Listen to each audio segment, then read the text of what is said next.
Deus Pai de infinita misericórdia e bondade, Jesus, querido amigo e mestre, estamos agradecidos mais uma vez pela oportunidade de aqui nos reunirmos para aprendermos um pouco mais da tua doutrina.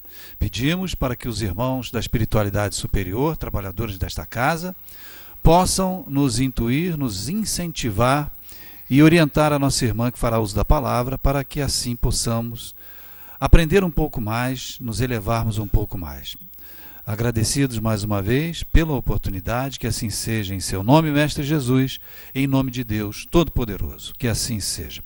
Sueli Machado falando então do retorno da vida corpórea e também a vida espiritual.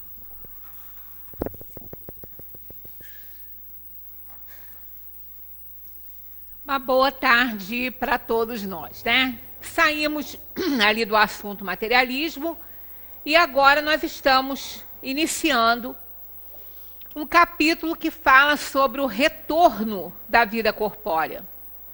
Esse que é para nós ainda um assunto bastante assim complicado, a gente tem medo, mas por quê que a gente tem medo? Porque é na vida corpórea que nós fazemos os nossos resgates, é aqui.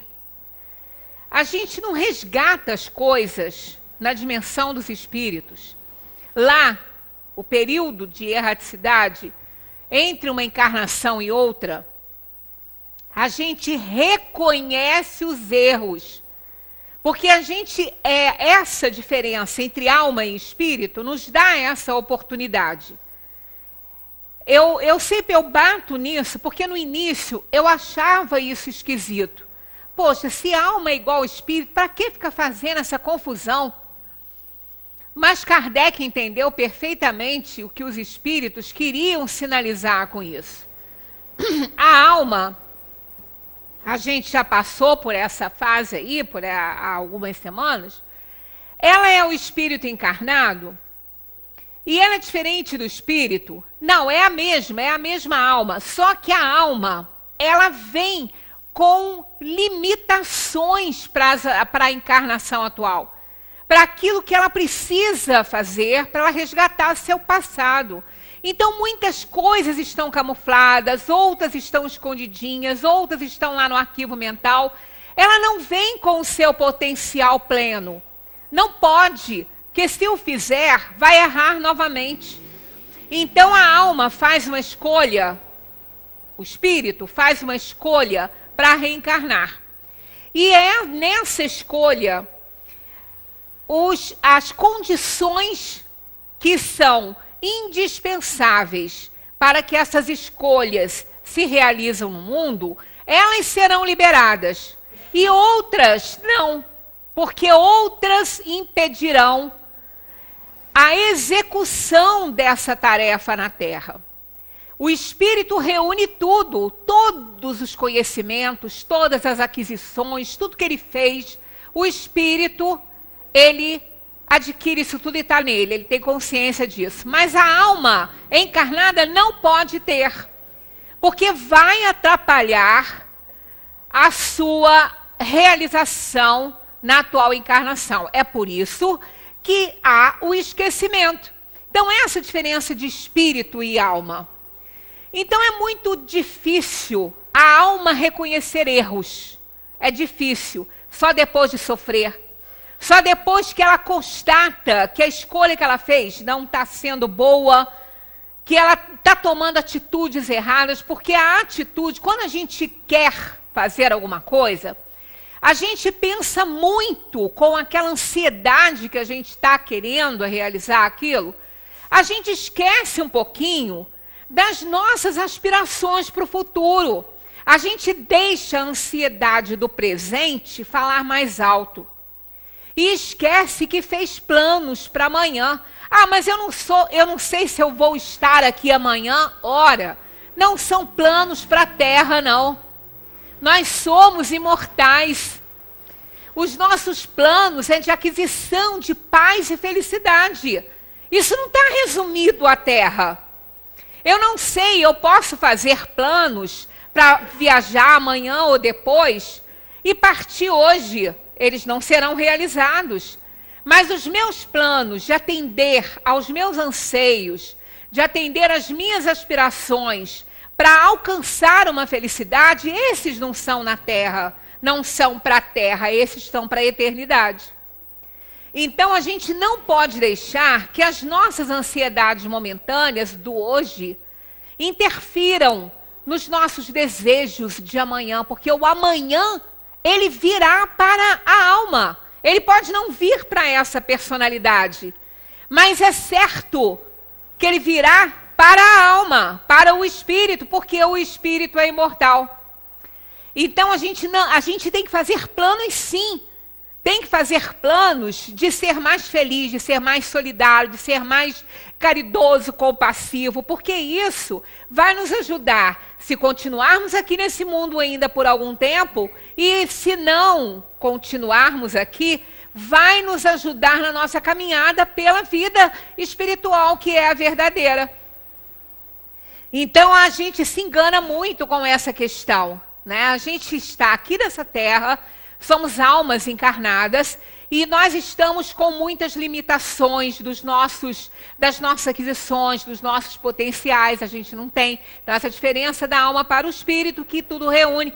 Então, ao partir daqui, essa alma dentro da dimensão espiritual, ela passa a ser espírito. Aí sim, ela toma consciência de novo de tudo que ela é, de tudo que ela fez, de tudo que ela deveria ter feito, que ela não tinha condições enquanto ela estava sob a influência de um corpo físico num plano materialíssimo, pesado, onde a nossa organização física limita bastante as potencialidades da alma. E aí sim, a gente começa a cair depois da perturbação espiritual na real. A ficha cai, aí a gente vê, gente, como eu pude fazer assim? Como eu pude fazer isso? Como por uma ansiedade momentânea eu pude estragar tanto o que eu aspirava para o meu futuro? Né? Aí ela vê. Então, ela vai sofrer essas consequências, mas ela não consegue resgatar lá. Ela tem que resgatar aqui. Aquela frase de que aqui se faz, aqui se paga, isso é real. Aqui se faz e aqui se paga. Então, ela vai fazer uma escolha por conta de tudo do balanço que ela vai fazer da vida pregressa e da vida que ela deseja alcançar vendo a felicidade dos justos, a felicidade dos bons. Então aí ela vai fazer um plano e ela vem para a Terra e ela não pode esquecer que ela está vindo para cá para se reajustar. Ela não vem para cá para realizar todos os seus desejos mundanos, todas as suas alegrias, ela vem fazer, ela fez escolhas e ela vem dar cumprimento a essas escolhas. E não são ótimas escolhas para o nosso bem-estar e aproveitar a vida, não. São escolhas para consertar o passado de delito e isso dói. É difícil a caminhada. É difícil, tão difícil que a gente às vezes se acha injustiçado de Deus. A gente está num plano de provação. Isso aqui é provação e expiação. Quer sair dele? Vamos cumprir, vamos subir os degraus. Porque ninguém consegue pular 2, 3, a natureza não dá saltos. A gente precisa da dor e do sofrimento quando a gente não aprendeu pelo amor. Então o retorno da vida corpórea à vida espiritual, o nosso medo da morte é isso. Não é medo de morrer, não. A gente já foi tantas vezes para lá, morrer não dói. Vocês vão ver, depois tem desprendimento do corpo, do espírito do corpo, a gente vai morrer, não dói não. O que dói é a nossa consciência. É porque aqui a gente tem certeza, em alguns pontos, que não conseguiu fazer porque não quis. A gente sabe, aí isso vai doer pra caramba depois. Então essa é a prestação de contas que nos assusta na morte. Não é morrer, o fenômeno da morte, ele não dói.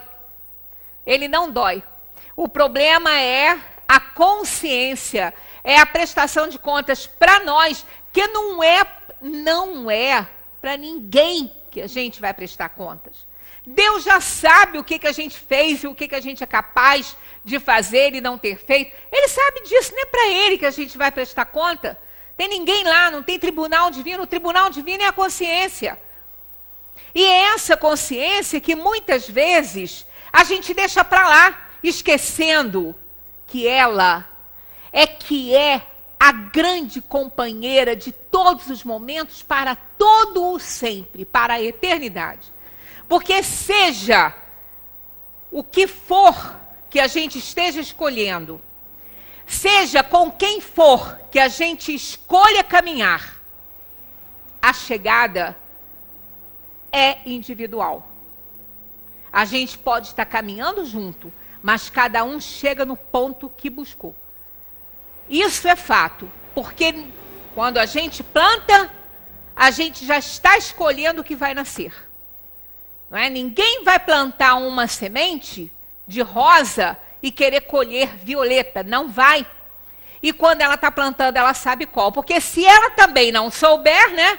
Aí a irresponsabilidade é total, né? Se ela não souber nem o que ela está plantando, pode estar plantando um cacto bem espinhento.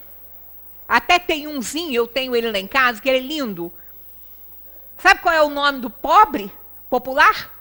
Poltrona de sogra. E ele é puro espinho, né? Aí eu tenho ele lindo, aí chegou uma amiga lá e falou assim, ganhou da nora? Eu falei, por quê? Ela falou, isso é poltrona de sogra. Não, ele é aquelezinho bonitinho assim, ele parece uma coroinha, ele também tem nome de coroa de Cristo, ele é redondinho assim, mas ele é muito espinhentinho. Ele é lindo, ele é uma graça, ele é lindo. Mas ele esperta a beça. Então, a gente pode estar plantando aí uma poltrona de sogra, achando que está plantando, né, uma violetinha. Pois é, a gente faz isso com a vida. E depois reclama. Aí, lá na vida espiritual, a gente começa a perceber um monte de equívoco. Quanta bobagem fez. Para nada. Porque ninharia. A gente não consegue entender. Nós somos inferiores ainda. Então, esse retorno à vida corpórea, ele tem que ficar muito claro na vida da gente, que a gente vai voltar, a gente vai para casa. Isso não é a nossa casa, a terra não é a nossa casa, nós vamos voltar para casa. E qual é a bagagem que vamos carregar? Essa é a pergunta, o que a gente vai levar? Porque todo mundo que volta para casa, quando viaja, tem bagagem. Todo mundo. Até maior do que levou, porque fez compras, acumulou dívida, não pagou nenhuma não, só acumulou. Às vezes paga alguma, né? Mas é assim. Então, o que a gente vai levar? Então, vamos lá. Vamos acompanhar aí. Então, olha só. A alma após a morte. Na 149, Kardec, eu emendei a pergunta e a resposta para a gente ganhar espaço aqui no slide, né? Então, o que acontece é isso. A alma, no instante da morte, volta a ser espírito. Ou seja, retorna ao mundo dos espíritos que ela havia deixado temporariamente. Ah, não era espírito? Era. Mas por que então ela não... Por aquilo que eu falei. A alma tem limitações e o espírito não tem. Ela tem limitações porque ela precisa de ter algo que a auxilie a recomeçar para ela poder evoluir. Então, ela volta a ser espírito no instante da morte, que ela deixa o corpo, ela está livre dessa armadura que engana, né? Dessa carinha sorridente, que por trás desse sorriso pode ter muito sarcasmo, muita raiva, muito ódio. E o espírito não tem isso mais. Ah, mas o espírito não tem essa aparência? Tem, mas não é com essa carinha bonitinha, não. Ele tem a aparência real do que somos.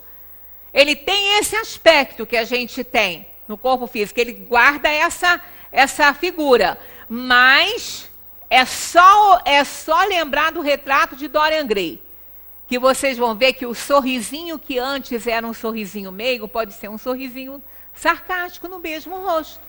Né? Então é isso que acontece. Então, na dimensão espiritual, a gente não esconde nada, a gente não tem mais máscara, não tem persona, não tem corpo, não tem armadura, não tem mais nada para nos salvar. Bem, conserva a sua individualidade após a morte e não a perde jamais. Nunca a gente perde nada.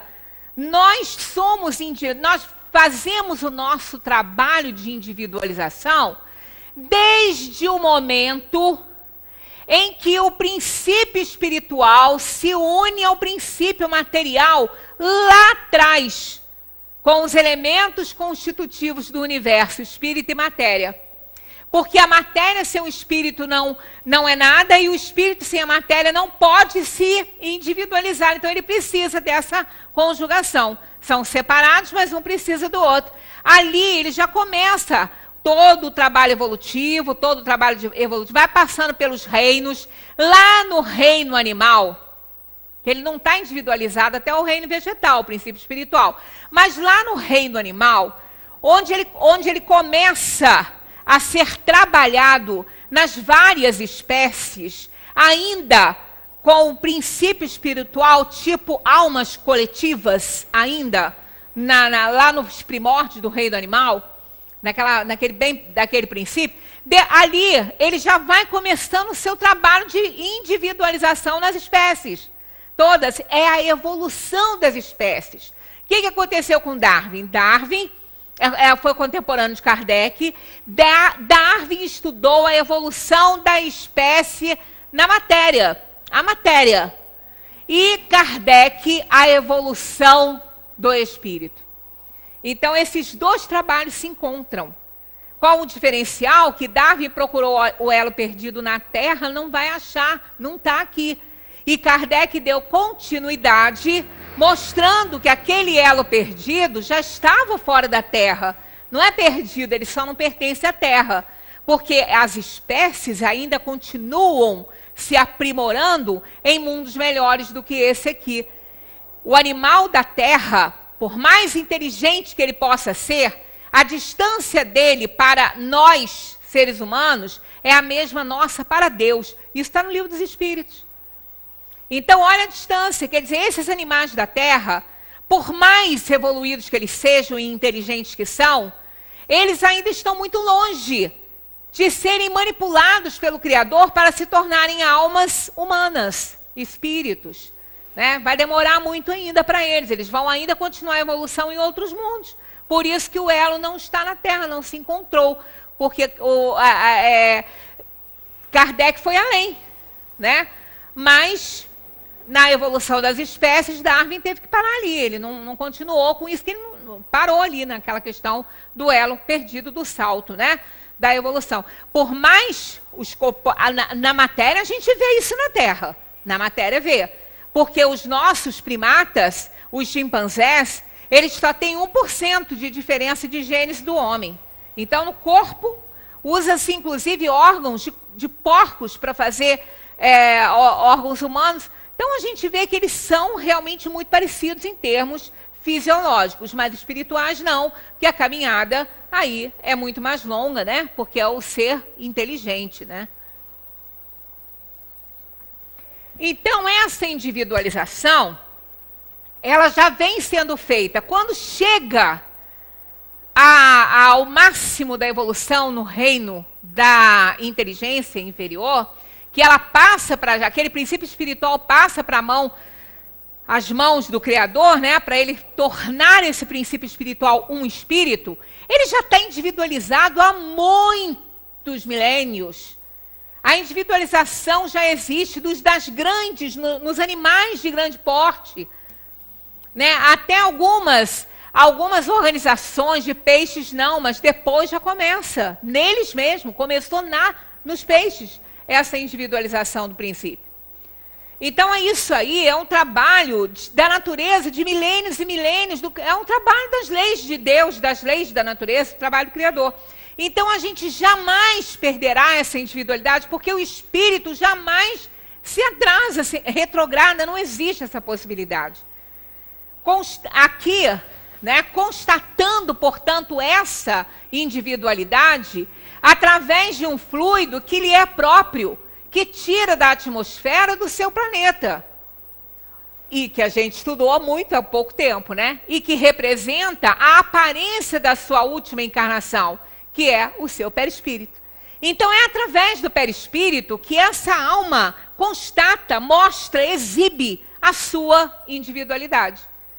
Os espíritos superiores não precisam muito disso, tanto que o perispírito ainda existe, como a gente já comentou, que Kardec fala que sempre a alma estará acompanhada do seu perispírito, ainda que ela se torne perfeita, porque ela precisa disso para qualquer manifestação. é tão acoplado já naquele finzinho, com tanta evolução e tanta perfeição, que quase se confunde com a própria essência espiritual. Mas ela está lá.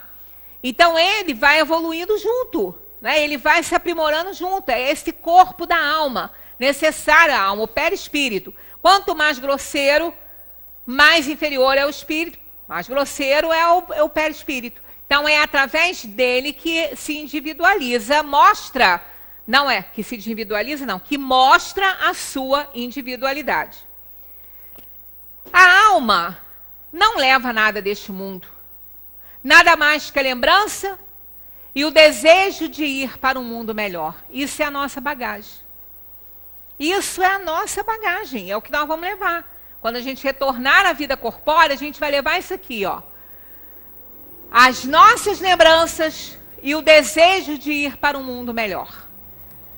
Desejo de ir para um mundo melhor, todo mundo tem, né? E as pessoas falam, eu não posso pertencer a esse mundo que está aí, não faço parte dele. Se não fizesse, não estava aqui, né? Se não fizesse, não estava aqui. Então Deus errou? Deus errou te mandando para cá? Se ele te mandou para cá, porque é para cá que você tem que vir.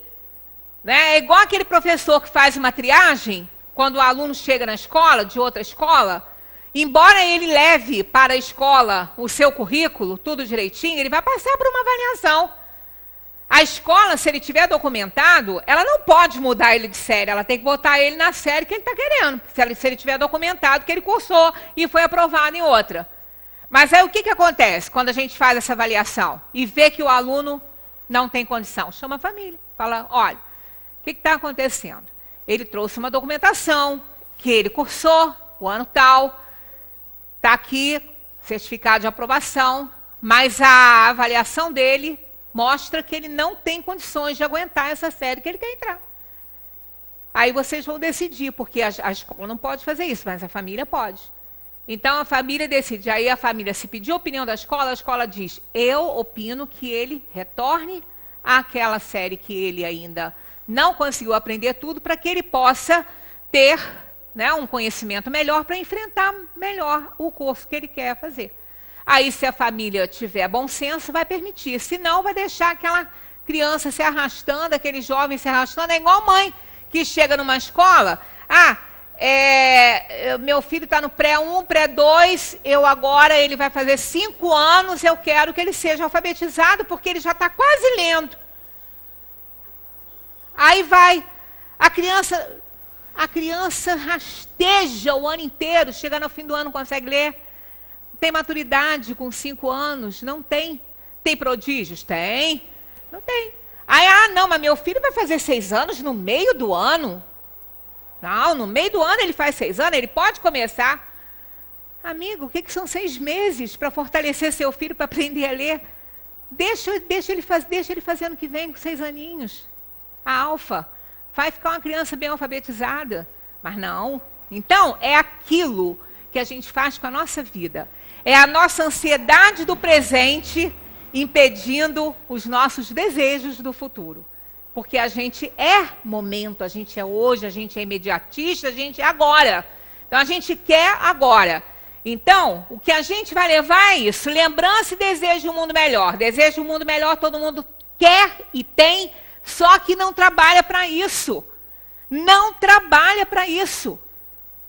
É como às vezes a gente brinca aqui, o Rogério também falou, aí mostra esses países desenvolvidos, Noruega, Suécia, Holanda, sei lá o que também são cheios de problema, mas as pessoas não enxergam muito, né? Enxerga só o bom, né? Quer reencarnar lá, não vai. Não construiu nada lá, não fez por onde.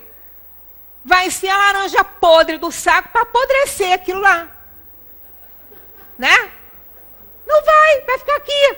Vai ficar aqui um lugar pior do que esse. Então é aquela coisa, a gente quer, mas não quer fazer a nossa parte, não quer dar a nossa contribuição para as coisas acontecerem de forma melhor.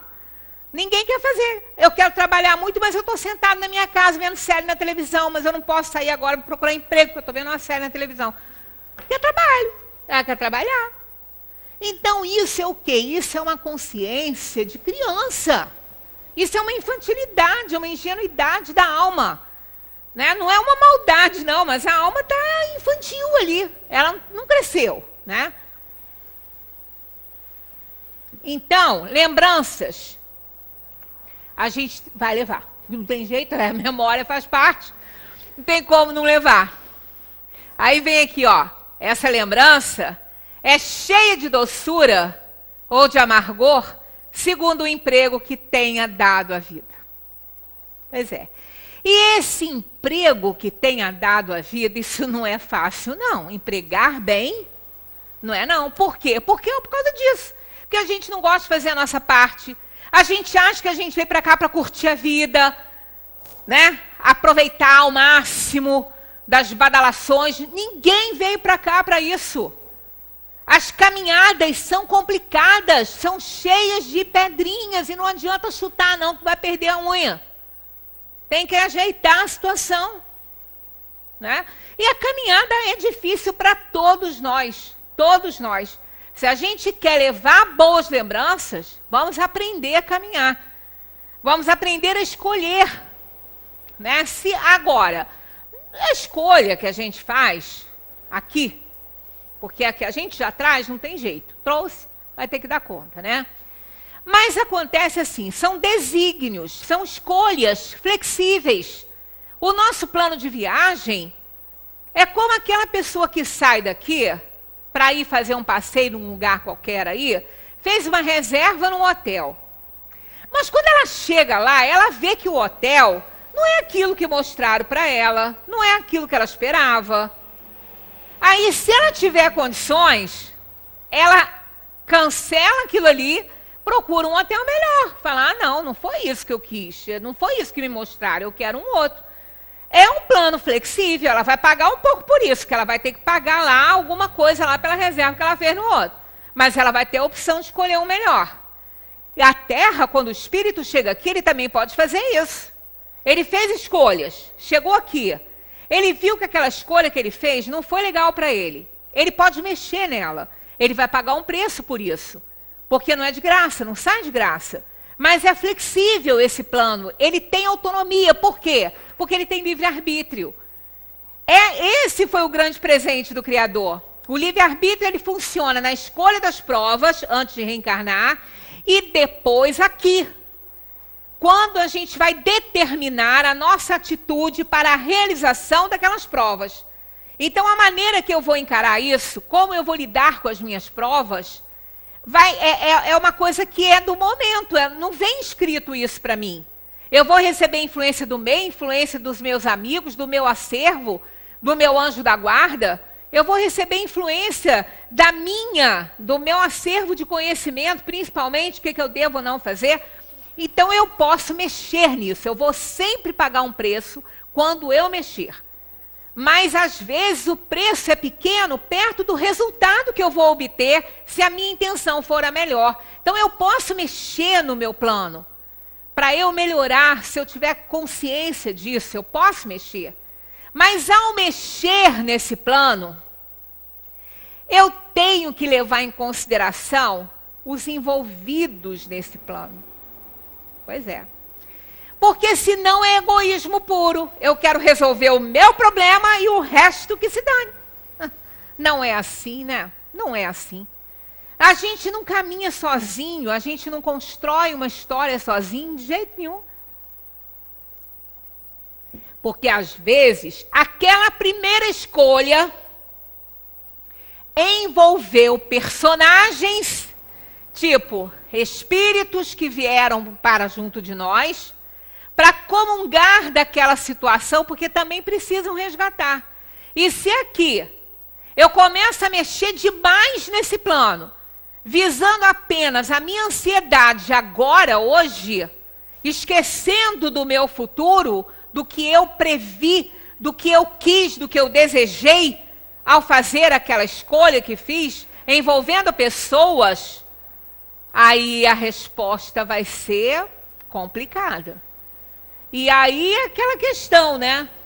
Cada ação, ela já carrega a sua reação, Assim como cada semente carrega o que vai nascer, o que vai germinar. Tem que, então, ter uma calma muito grande.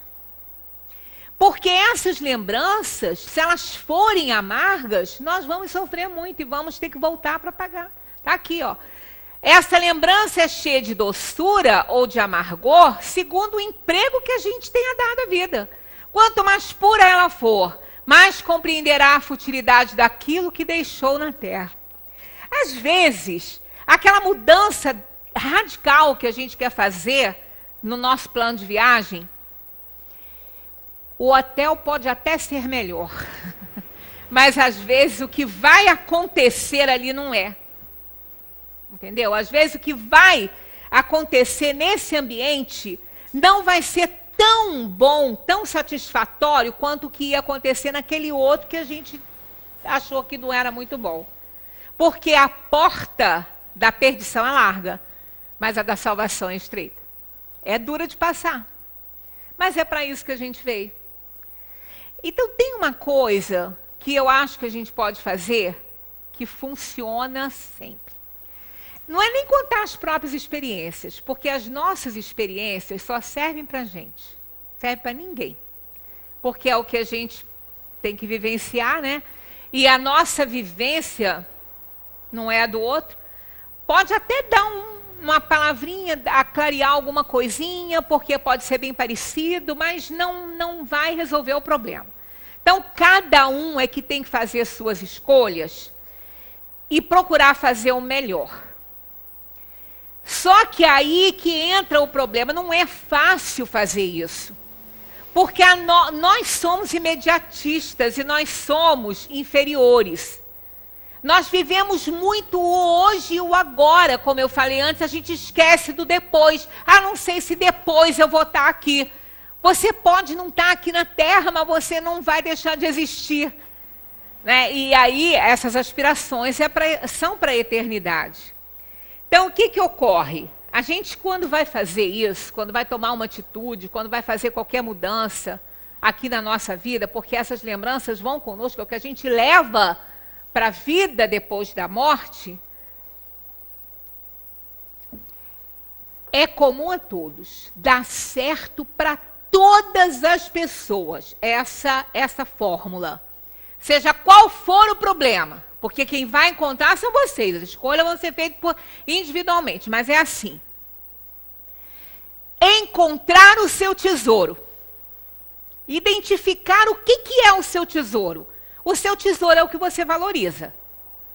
O seu tesouro é o que você mais ama na vida. Né? É o que você tem de maior valor. Metaforicamente, um tesouro. Encontrou o seu tesouro? Proteja esse tesouro. Coloque-o num lugar que ele não possa ser molestado por ninguém, nem por... Coloque-o bem protegido, ainda que ele possa até ser violentado, mas não foi pela sua negligência nem pela sua imprudência. Você fez toda a sua parte, todo o seu esforço, tudo que você podia para proteger o seu tesouro. Aquele que você identificou como seu tesouro. A coisa que você mais ama, que você mais deseja, que você mais quer. E é teu, que você não quer perder, de jeito nenhum. Então é o seu tesouro, cada um tem o seu. Uns botam o tesouro, uns identificam aonde eles querem, mas não importa, é o seu tesouro. Então, procure proteger esse tesouro de tudo e de todos, mas principalmente de você. Porque você vai ser o seu grande problema nele. Você vai ser o grande, porque só você pode mexer nele. É seu. Então você vai ser seu grande problema. Então proteja esse tesouro de tudo, de todos, mas principalmente de você. E isso quer dizer, na hora que quiser tomar uma atitude, pense no seu tesouro, sabe por quê? Porque é ali que está o seu coração. É nele. É naquilo que você mais ama, é no que você mais deseja, que você mais quer. É ali que está o seu coração. E se você não proteger seu coração, você está perdido. Você não tem mais esperança, você não tem mais nada. Aí sim, quando você está estiver, né, naquela ansiedade de tomar uma atitude para hoje, por influência, seja lá do que for, que esse mundo ele é complicado para a gente, antes de tomar a atitude, pense assim, vai afetar o meu tesouro? Porque esse tesouro é para toda a vida. Ele é o que eu amo, é o que eu quero, é para mim, é para todo sempre, não é só para essa terra, né? Então, normalmente não são coisas materiais, não deve ser, né? Porque é ali que está seu coração. Então, se você tomar uma atitude que possa afetar o seu tesouro, não o faça. Porque isso vai destruir você. Você vai tomar uma atitude que vai te dar uma... momentânea, evidentemente. Destruir nesse sentido. E você vai sofrer. Por quê? Quando você protege esse tesouro, que é onde está o seu coração, você sabe que você está sofrendo, às vezes, por um bem muito maior, que é a proteção do que mais você ama. Aí, os ferimentos ficam mais leves, o caminho pode ser muito difícil, muito. Não importa quem esteja caminhando com você. Você escolheu.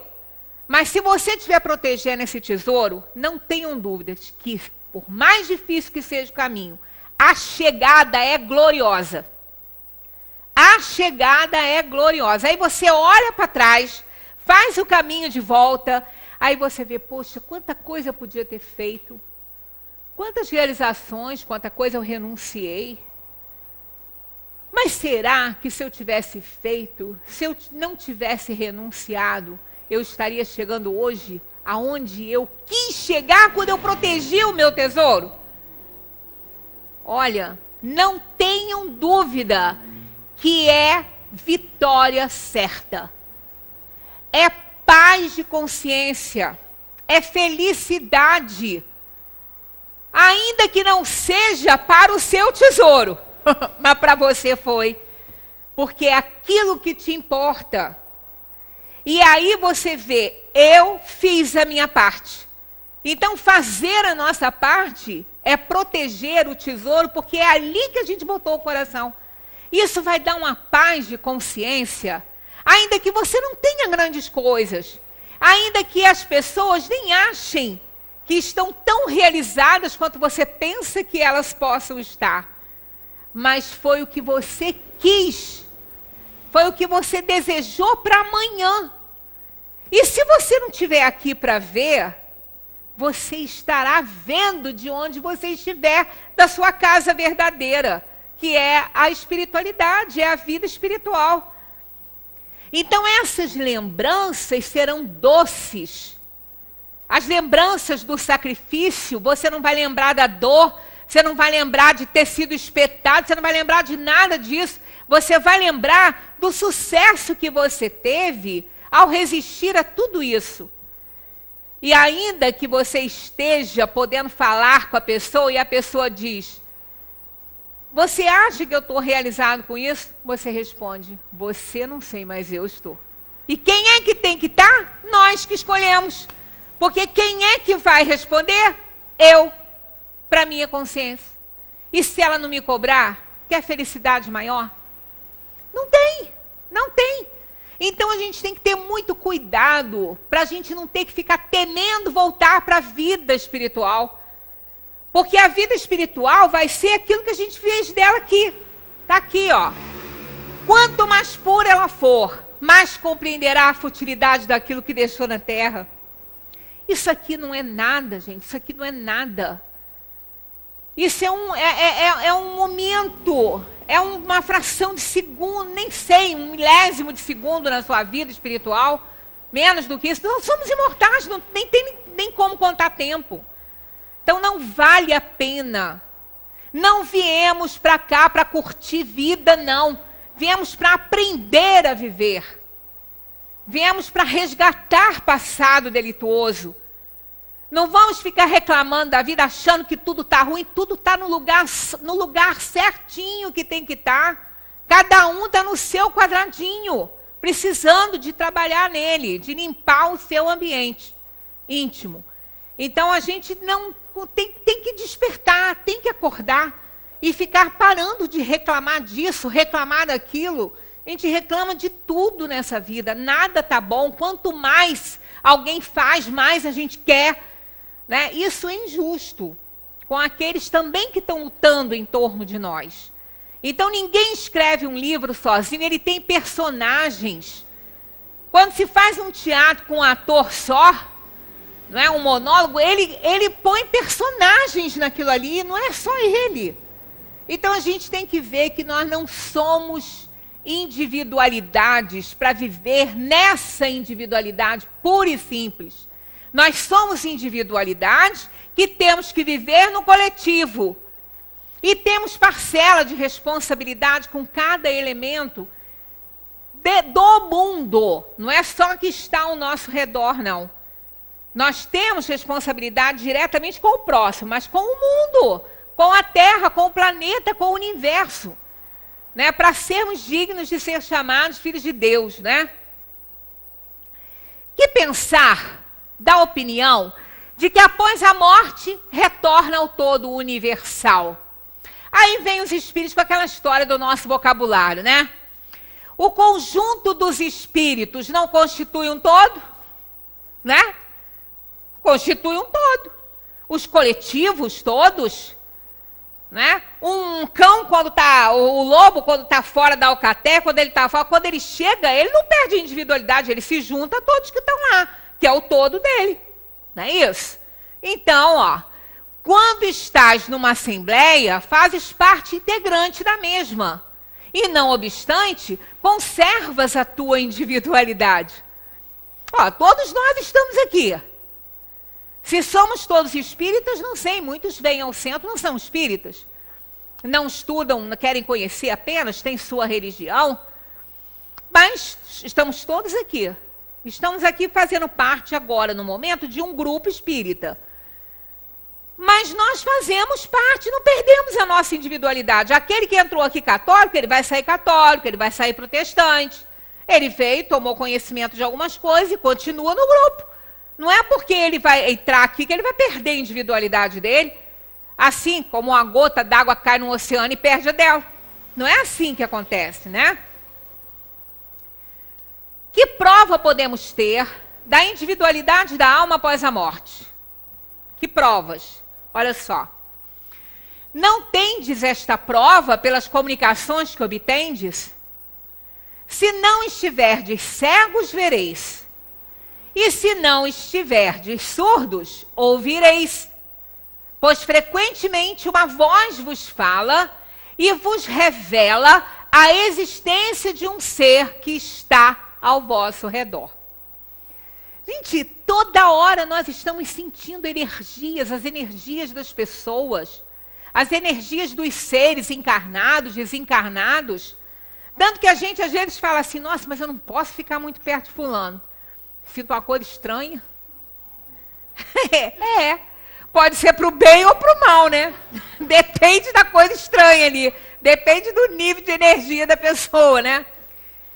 A gente está o tempo todo, né, recebendo pensamentos dos outros, intuições. A gente vai falar uma coisa, aí o outro fala assim, nossa, você leu meu pensamento? Eu ia falar isso, né? Quer dizer, nós estamos sempre interagindo com inteligências. Perdão, sempre interagindo com inteligências.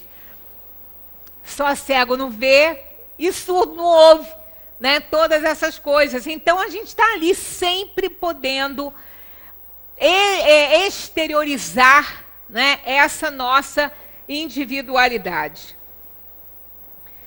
Comentário de Kardec. Muito interessante os comentários que ele faz. Vamos acompanhar. Os que pensam que a alma com a morte volta ao todo universal estarão errados se por isso entendem que ela perde a sua individualidade como uma gota d'água que caísse no oceano. E estarão certos, entretanto, se entenderem pelo todo universal, o conjunto dos seres incorpóreos, de que cada alma ou espírito é um elemento. É só uma briga de palavra, de significado, de interpretação. Mas acham que isso é pouco? Pouquíssimo não, é muito. Porque esse que é o nosso grande problema. É interpretarmos as coisas de acordo com a nossa conveniência, com as nossas crenças, com as nossas superstições, com os nossos equívocos. Gente, eu já tive muitos problemas por causa de palestra que eu faço aqui, vocês têm ideia. De gente achar que eu destruí casamento. Por quê? Porque quando você fala que você tem uma união consanguínea na Terra, que você tem uma família na Terra, que muitas vezes você pode mexer naquele plano, que você pode mexer, que a gente traz, né? Que você vai pagar um preço por ele, mas você pode mexer no seu plano reencarnatório.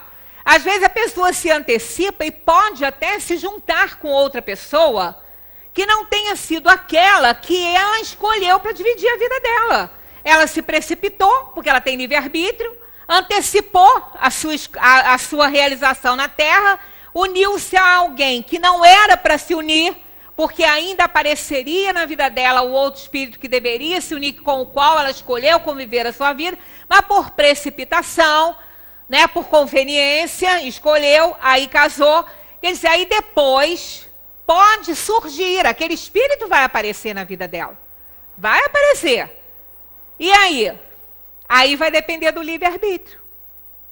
Se você mexer no seu plano reencarnatório, você vai ter que dar conta daquilo que você mexeu. Você vai ter que responder por aquilo, porque ninguém mandou você mexeu porque quis. Você vai ter que limpar. Então, você vai descartar a primeira escolha porque apareceu aquela que deveria, fica a critério de cada um. Quem é que pode dizer que sim ou que não? Agora, saiba, né, que vai ter uma resposta para isso. Aí parece que alguém achou que isso aconteceu na vida dele, falou que ouviu no centro que o casamento verdadeiro era o outro, que ele tinha que se desfazer do primeiro. Ora, ele queria isso e botou a culpa no que ele interpretou, né? Ele queria fazer, né? Aí botou a culpa que a pessoa aqui, que no caso era eu, falou que tinha que ser assim porque aquela que era verdadeira. Ora, isso é o problema. Isso é esse problema aqui, ó, de interpretar a palavra. As pessoas não sabem interpretar nada, gente. Não sabem interpretar nem remédio para tomar. Eu trabalhei com isso 35 anos e não consegui fazer as pessoas interpretarem as coisas direito. Uma vírgula, né? Uma vírgula. Eu estava mostrando para a Abel o nosso quadro de entrada aqui. Estava lá, retorno à vida corpórea e à vida espiritual. Se eu colocasse aquilo no sintagma direitinho, eu tinha que crasear o A. Retorno à vida corpórea, à vida espiritual. Mas eu não quis, porque não é assim. É retorno à vida corpórea, separado. E depois a vida espiritual. Vai tratar de outros casos também. Então, isso é uma interpretação. A pessoa tem que ver o que ela quer dizer. O que ela quer dizer? Pontua, uma vírgula. Uma vírgula faz um estrago. Um estrago. Uma palavra colocada antes ou depois, um adjetivo antes ou depois do substantivo. Então as pessoas fazem isso com a vida, né? E culpam o outro que falou, foi o outro. Sempre o outro é culpado, nunca é ele mesmo. E o pior é que eu tive que aguentar a mulher depois, né? Que eu aconselhei. Tá doido, né? Então são coisas que acontecem que a gente não tem nem ideia. Esse trabalho aqui ninguém quer fazer, não. Porque isso aí é o bicho, é uma responsabilidade, é complicado. Porque ao mesmo tempo que você ajuda, o outro acha que você desgraçou a vida dele. Né? E aí cada um é que vai interpretar do seu jeito. Então essas interpretações, essas coisas de palavras, complicam muito a vida da gente. A pessoa tem que ter calma para analisar as coisas, mas não tem. Né? As pessoas não têm. Elas leem, mas elas não compreendem, elas não discernem, elas não digerem. É um negócio esquisito. E isso complica a vida da gente no nosso dia a dia.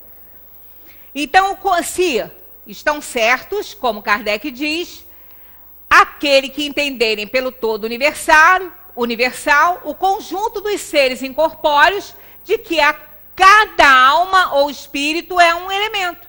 Aí sim, é um todo universal. Você vai retornar ao todo. Que todo? O todo do universo, todos os espíritos do universo, mas nem por isso vai perder a sua individualidade. Você já a tem e não vai perdê-la nunca.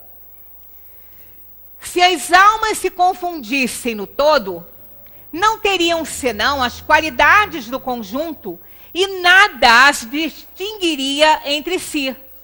Não teriam inteligência nem qualidades próprias. Se elas se juntassem a um todo e perdessem a individualidade, como que a gente ia estabelecer essas diferenças que a gente veio explicar como? Entretanto, em todas as comunicações, elas revelam a consciência do eu e uma vontade distinta. Nas comunicações, cada um dá a comunicação pelo que pensa, né? Pelo que acha. Espíritos vêm rebeldes, outros vêm mais calmos. São diferentes, então, se fosse um todo mundo ia pensar igualzinho. A diversidade infinita que apresentam, sob todos os aspectos, é a consequência da sua individualização. Se não houvesse após a morte, senão o que se chama o grande todo, absorvendo todas as individualidades, esse todo seria homogêneo, e então as comunicações recebidas do mundo invisível seriam todas idênticas.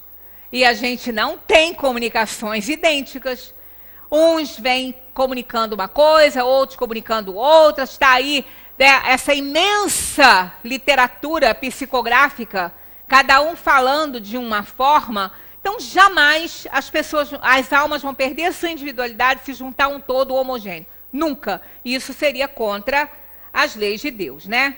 Então, desde que encontramos seres bons e maus, isso está tudo no comentário de Kardec, tá? Dessa aí. Seres bons e maus, sábios e ignorantes, felizes e desgraçados, desde que há de todos os caracteres, alegres e tristes, levianos e sérios, etc., é evidente que se trata de seres distintos. Então, somos todos diferentes. Cada individualidade é um, né? A individualização ainda se evidencia quando esses seres provam a sua identidade através de sinais incontestáveis, de detalhes pessoais relativos à vida terrena e que podem ser constatados. Ora, tem vários livros, Hernani Guimarães, professor Ryan Stevenson, que catalogaram casos de reencarnações com comunicações provadas por documentos nos cartórios da vida aí do mundo. Então, isso está mais que provado. Ela não pode ser posta em dúvida quando eles se manifestam por meio das aparições. A individualidade da alma foi teoricamente ensinada como um artigo de fé, mas o Espiritismo a torna patente e, de certa maneira, material. Observem. Esse livro aqui é sensacional. Está na internet, podem comprar, é muito bacana.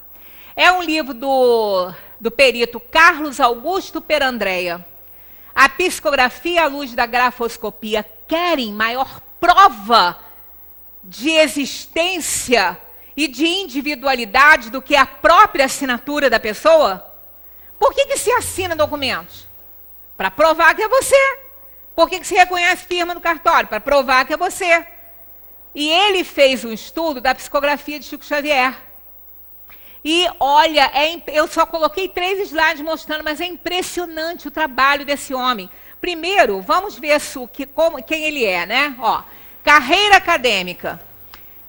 Foi muita coisa antes disso aqui, mas só o que nos interessa. Ó, em 1974, formou-se em Direito pela Faculdade Integrada do Triângulo Mineiro e concluiu sua pós-graduação em Criminologia pela Universidade Estadual de Londrina. Em 1979, que ele terminou isso, ingressou como docente nessa faculdade, né? Em 1972, para dar aulas nas disciplinas de Medicina Legal, Identificação Datiloscópica, grafotécnica, deontologia e ética profissional, odontologia legal e ciências policiais. O cara é fera, já desencarnou, fera. Ele é o maior perito que a gente já teve aqui no nosso país, né? Nessa área. Antes disso, ele foi muita coisa boa também. Só nessa parte aí. Então, ele escreveu esse livro. Ele fez um trabalho, aí tem umas fotografias, eu trouxe aqui para vocês verem. Olha só. Essa aqui é a escrita a assinatura que Chico Xavier fez na psicografia. É Hortêncio e tinha um outro nome, que é o nome de uma mulher. A carta era dos dois. Hortêncio e fulano, para os dois, né? Então, essa aqui é a assinatura que Chico fez na carta que ele psicografou. Aí, essa aqui é a assinatura padrão dele, quando estava vivo, nos documentos dele na Terra. Olha que quando o Perandré fez o estudo, ele falou que essa daqui, ela estava mais enquadrada do que a padrão.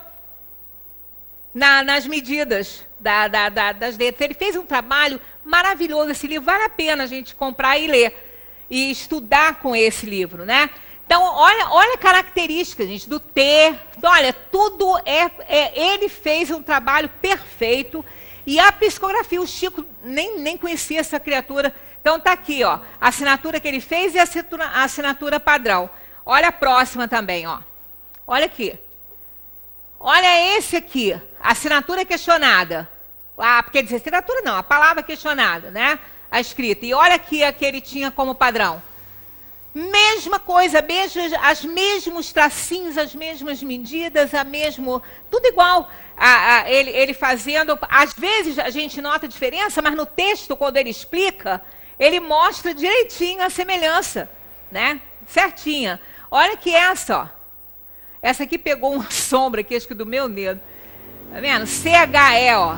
CHE. Mesma coisa. Essa aqui é a questionada e essa aqui é a real, de quando estava vivo, quando ele escrevia. Então, olha a prova dessa individualidade, a alma assinando, dando a sua assinatura. Olha a outra aqui, ó. Escrito família, ó. Com GLI ainda, né? Família, como às vezes se escrevia aqui, ó. Aqui é a questionada e aqui é a real. E aqui continua porque ele tem uma outra que ele escrevia padrão, que ele descia um pouquinho aqui, mas olha isso aqui, ó. É muito igual, gente. Um espírito, pela mão do Chico, fazendo isso. Quer dizer, porque o Chico, ele tinha uma psicografia mecânica. Não era ele que fazia, o espírito que escrevia. Pegava a mão dele e escrevia. Então, fazia assinatura perfeita. Que é a maior prova de individualidade da alma após a morte. Por isso que a gente tem que pensar muito o que a gente está fazendo com a nossa vida. Porque a nossa vida continua. E ela é para sempre, é imortal, né? Em que sentido se deve entender a vida eterna? É a vida do espírito que é eterna. A do corpo é transitória, passageira. Quando o corpo morre, a alma retorna à vida eterna. Então, tudo que a gente toca, tudo que a gente pode abraçar, pegar, é transitório. Porque aquilo que é eterno, a gente não consegue pegar. Porque não existe de forma material. Não é concreto. Então, a gente não pode pegar.